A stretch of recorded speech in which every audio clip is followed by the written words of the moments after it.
Bem pessoal, então esse é o nosso segundo vídeo sobre a nossa mesa magnética ou o nosso eletroímã, como queiram chamar aí. Então vamos considerar algumas coisas para que nós possamos fazer ou ter o melhor aproveitamento do nosso material. Olha, os amigos mencionou aí sobre alguém fazendo mesa magnética ou moça magnética, como queira chamar, com esse tipo de fechadura. Então vamos considerar algo aqui interessante para vocês verem. Ela aqui ela suporta 150 kg aí no travamento dela. Para isso, essa superfície tem que estar bem lisa e a outra superfície que vai atracar aqui também tem que ter um bom espaço e estar bem lisa. O nosso caso tem que suportar um pouco mais devido que vamos pegar materiais irregulares justamente para planar esse material. Mas vamos considerar algumas medidas aqui só para vocês verem.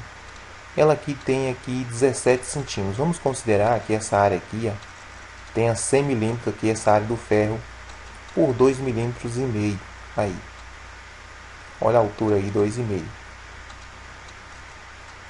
Essa parte da base aí, olha para vocês verem, tem em média de essa parte aqui, deixa eu ver se pega essa foto aqui. Então, essa parte da base tem em média de uns 10 milímetros aí e a largura total lá, olha, que é de 2,4 centímetros, 30 milímetros mais ou menos ali. Então, só para vocês observarem aí, ela suporta 150 kg. Agora vamos ver aqui um detalhe interessante que a pessoa deixou aqui, olha.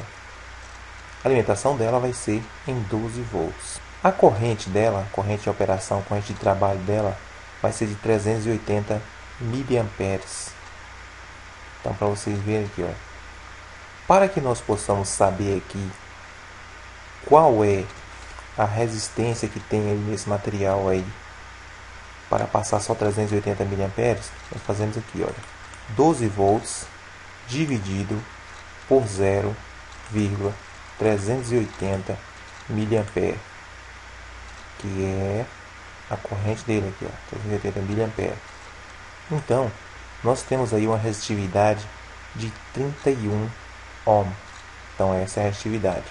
Nós vamos ter que considerar também a resistividade do material que nós vamos trabalhar para que nós possamos colocar uma corrente que o fio suporte e também que caiba lá naquele espaço que nós vamos fazer. É provável que cada um de nós venha encontrar aí um material diferente e muitas vezes esse material possa ser irregular, mas isso não vai impedir, porque a gente vai colocar ele lá na mesa e depois a gente vai planar ele, para deixar ele ali naquela superfície desejada que a gente quer. Então, pessoal, o pessoal teve interesse de comprar várias fechaduras dessa, sem aquele batente, e o pessoal fez lá um preço melhor, era 960 em 10 peças. Isso aqui é só para vocês terem uma ideia aí do material. O pessoal estava querendo comprar isso aí, mas o material que a gente vai fazer fica mais barato e vai ficar melhor nesse caso nosso. Olha, pessoal, um site que eu vou estar sempre visitando é esse aqui, o Sofisca, eu vou deixar para vocês aí também. Algo para nós considerar também é sobre calorimetria. Vamos gerar calor. Então vocês viram aí o que eu falei naquele vídeo lá, é que as pessoas pegam e fazem as suas mostras magnéticas, mas a maioria delas só para mostrar ali e fica por aquilo mesmo. Nós vimos ali mostra magnética ali que pode puxar 5, 10 amperes, mas é um experimento rápido. Agora vamos ver com o tempo quanto é que isso vai gerar de calor, né? Olha, o calor é uma transferência de energia térmica entre dois corpos com temperaturas diferentes. Então aquele corpo mais quente termina cedendo temperatura para aquele menos, né? A unidade mais utilizada para medir o calor é a caloria, ou sigla Cal, embora essa unidade no SI seja o Joule. Uma caloria equivale à quantidade de calor necessária para aumentar a temperatura de 1 grama de água sob pressão normal de 14,5 para 15,5. Então, uma caloria tem que aumentar durante esse tempo, né? Olha para vocês verem aqui, ó. Uma caloria é igual a 4,186 joule.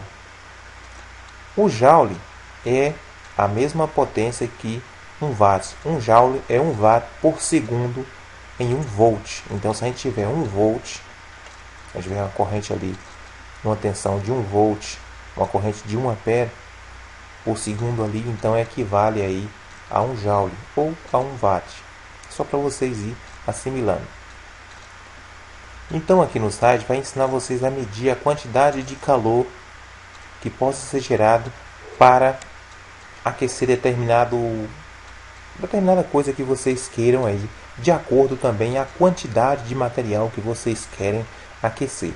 No nosso caso é só para a gente ter como base, que a gente não pode usar uma corrente muito alta, que a gente vai gerar calor. É a chamada corrente de Foucault. Toda vez que a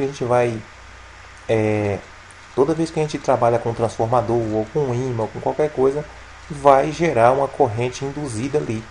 Então, essa corrente aí vai terminar, essa corrente no ferro vai terminar criando calor aí, fazendo as suas moléculas vibrar e vai terminar criando calor. Vamos usar como exemplo também esse site aqui, o Maestro Virtual. Eu vou deixar para vocês aí abaixo do vídeo o link. No primeiro vídeo eu deixei para vocês abaixo os links dos canais dos amigos que estão participando e também aqueles outros, o pessoal vai deixar abaixo aí o link. Então, supondo que esse aqui é um núcleo de ferro, quando a gente coloca uma corrente aqui para circular nessa bobina, esse núcleo de ferro vai procurar orientar todo o seu campo magnético. De acordo com essa corrente está fluindo, ele vai também orientar o seu campo magnético naquela mesma direção da corrente. Dentro disso aqui também nós temos que ver a permeabilidade magnética dos materiais. Daqui a pouco a gente vai chegar lá. Essa permeabilidade, quanto melhor ela, melhor será para o nosso eletroímã. Se a gente fazer o nosso eletroímã com um material muito ruim, a permeabilidade muito ruim, ele vai aquecer mais e ter pouco magnetismo. Então a gente vai ter mais corrente induzida no núcleo, como se fosse para ele aquecer. É o caso daqueles indutor para aquecimento. A gente vai ter mais esse efeito aí do que o efeito eletromagnético em si. Outro cuidado que nós temos que ter também é o seguinte, olha, um eletroímã vai girando suas espiras aqui, olha, uma colada na outra. Quando terminar aqui, nós temos que ir no mesmo sentido, passando aqui por cima, para somar essas linhas de força. Então nós vamos somar essas linhas de força. Se a gente pegar e começar a bagunçar, pegar essa linha de força daqui e começar a misturar com a de cá, não vai ter um efeito bom, a gente pode anular isso aqui.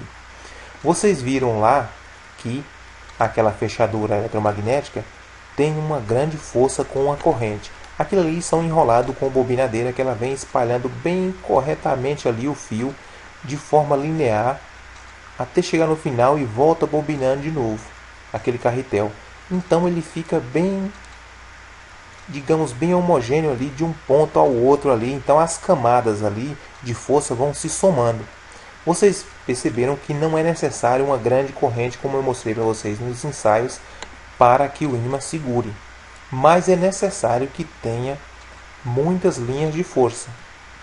Então cada material a se considerar pela caloria tem um valor de constante, caso a gente queira ver ali a quantidade de material que vai aquecer ou isso e tal.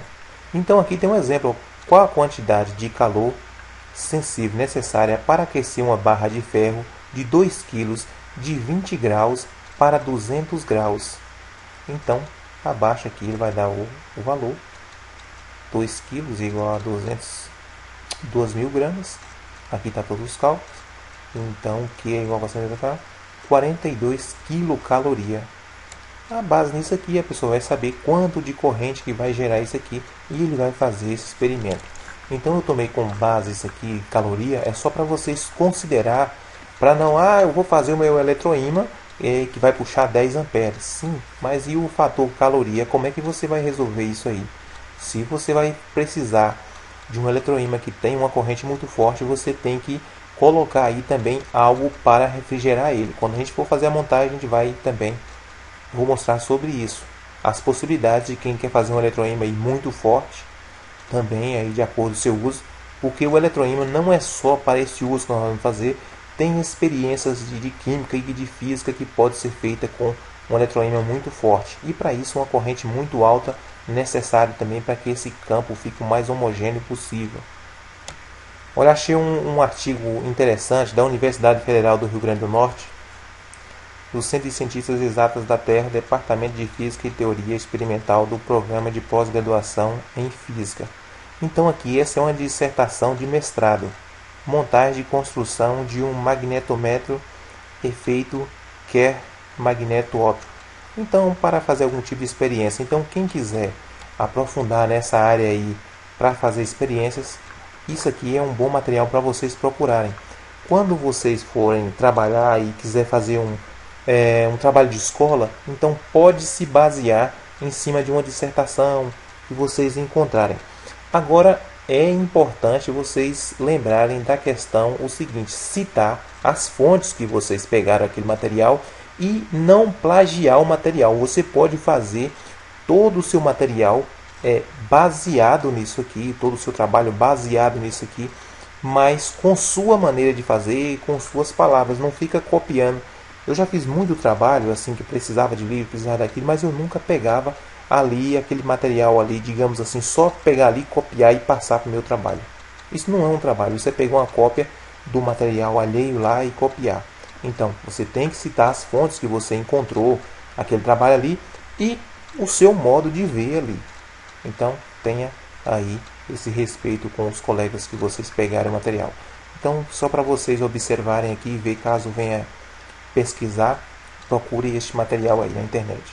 Outra coisa a nós considerarmos é a permeabilidade magnética. Então vai ter uma tabela aqui, eu vou mostrar para vocês por que a gente tem que considerar isso. Porque nem todo mundo vai encontrar o material que a gente encontrou, por exemplo. Cada um vai encontrar um material diferente. Então tem que considerar a permeabilidade desse material. Eu posso fazer com aço, eu posso fazer com isso ou com aquilo. Encontrei tal chapa, posso fazer. Eu quero fazer meu experimento com tal chapa. Então eu já estou abrindo esse leque aqui para vocês entenderem sobre isso aqui. Sobre essa permeabilidade magnética dos materiais. Cada material tem uma permeabilidade magnética diferente. Então vou deixar aí também sobre esse site aqui que eu falei para vocês, que é o Maestro Virtual. O Mestre Virtual, né? Então olha só para vocês verem. Os materiais por permeabilidade. Ferro, 5.000 Gauss. A gente vai falar sobre isso aqui também. Vocês viram os ímãs lá, o ímã de neodímio. 5.000 Gauss, 4.000 Gauss. Então aqui a força do ímã. Isso não quer dizer que um ímã de 5.000 Gauss venha suportar, digamos aí, 10 quilos e um ímã de 10.000 Gauss possa suportar só 4 quilos, a depender da área que esse ímã tem. Então tem tudo isso aí. Agora olha para vocês verem, 5.000 graus o ferro. Ferro de cobalto, tem uma grande mistura de cobalto aí. Olha para vocês verem, 18.000 Gauss. Níquel e ferro, 100.000 Gauss. Zinco e manganês, 20.000 Gauss. Aço carbono, fazer igual o caso, o aço queimado aí sem aço, né? Aço ao carbono. Então só tem aí, olha, 100 Gauss. Então, para vocês verem, é bem fraco aí. É bem fraco. Olha, ímã de neodímio. Por ele já ser um ímã, já ser magnetizado, então 0,5 Gauss ali. Porque geralmente esses ímãs são ímãs de ferrite. É outro tipo de coisa. Platina tem um. Alumínio tem um. Então esses materiais não são considerados materiais magnéticos. Se eu não me engano, o alumínio, acho que ele é paramagnético. Ele tem influência do magnetismo, mas ele não se magnetiza. E o A também tem um. Então, Teflon, menos 10 a sexta. Então, cada material, olha, cada vez vai perdendo mais o magnetismo aqui embaixo da tabela. Madeira seca, 10 a menos 6. O cobre, e assim por diante. O cobre ele sofre uma influência do magnetismo, mas não é um material magnético. Então, o material que nós encontramos é o aço silício. Não está aqui o aço silício, mas o aço silício ele tem uma permeabilidade magnética de 8 a 16.000 Gauss, se for um material bom, aí digamos de grão orientado. No nosso caso lá, que vai ser as lâminas de transformador de micro-ondas, ele é lâmina clara. Então, no mínimo ali, 10.000 graus. Vamos considerar que tenha 10.000 Gauss ali para este permeamento dele. Então, já é um bom material. Então vocês dispensem todos esses outros materiais, olha. Dispense o ferro comum, a não ser que seja o último caso. O ferro cobalto é muito difícil encontrar, um material raro, duro, geralmente materiais usados para ferramenta, né? Um material que tem uma boa temperatura aí é usado para ferramenta, dificilmente ele vai achar isso aqui. O níquel e ferro, material muito caro também. Zinco com manganês já vai ser difícil também de achar. Então só para vocês considerar, olha, 1 watt por volt, se a gente fosse transformar aí em Gauss, ele poderia gerar aí 3 bilhões de Gauss aí. Essa tabela aqui também de pesquisa que eu fiz. 1 watt é igual a 1 joule por segundo, como eu falei para vocês. Uma caloria é 4,18 joules. 1 quilocaloria é 4.184 joules. 1 Tesla é igual a 1000 Gauss. Eu estou passando as informações que às vezes alguém quer fazer um estudo e já parte disso aqui. Um ímã aí de 2 ou 3 Tesla aí que a gente conseguisse já é o suficiente para o atracamento aí que a gente quer. Então, se a gente considerar que 1 watt por volt pode gerar aí uns 3 bilhões de Gauss, que daria aí uns 300 mil Tesla, já seria aí uma força magnética absurda aí. Mas para isso tem que ver permeabilidade magnética, dependendo do tipo de material e tantas as coisas.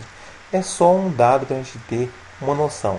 Então, para os cálculos do nosso eletroímã, nós vamos ter que saber essa área aqui, o espaço dela, e este espaço aqui de altura que nós vamos usar. Se vamos usar esse espaço todo para ficar um eletroímã mais forte. E também esse comprimento aqui, o quanto de fio vai pegar. Então no próximo vídeo já vou falar sobre isso para a gente fazer os cálculos e começar a fazer os ensaios.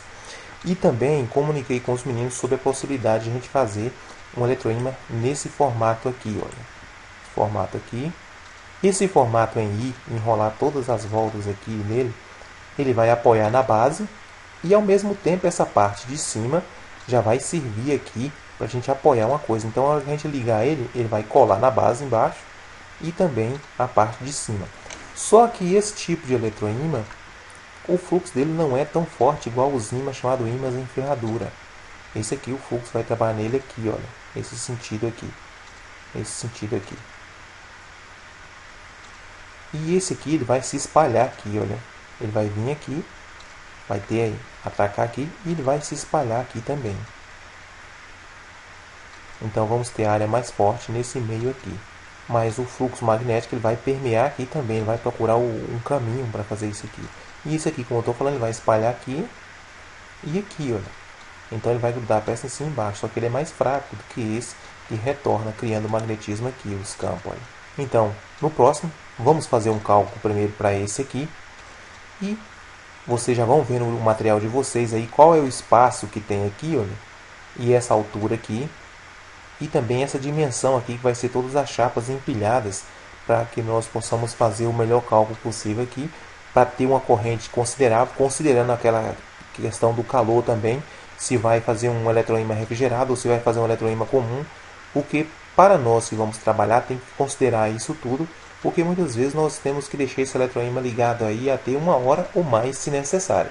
Então pessoal, espero que vocês estejam gostando desse tipo de aula. No próximo já vamos começar a passar os cálculos e também concluir uma parte desse pequeno eletroímã para a gente já começar a fazer os trabalhos. E a partir daí a gente dimensiona o material que cada um tem, vocês vão vendo dentro dessas bases aí e fazendo o eletroímã de vocês. Como vocês viram, esse a gente vai fazer do zero, vai fazer todo o enrolamento, a gente vai comprar o fio, fazer todo o enrolamento, porque aquela parte, aproveitando aquele enrolamento, ela tem os seus problemas, como eu falei para vocês. A não ser que vocês arrumem vários transformadores daqueles para tirar o fio e fazer várias bobinas. Aí, nesse caso vai dar certo. Então, se estiverem gostando, compartilhe o vídeo para que eles vejam, se inscrevam no canal. Muito obrigado e até a próxima.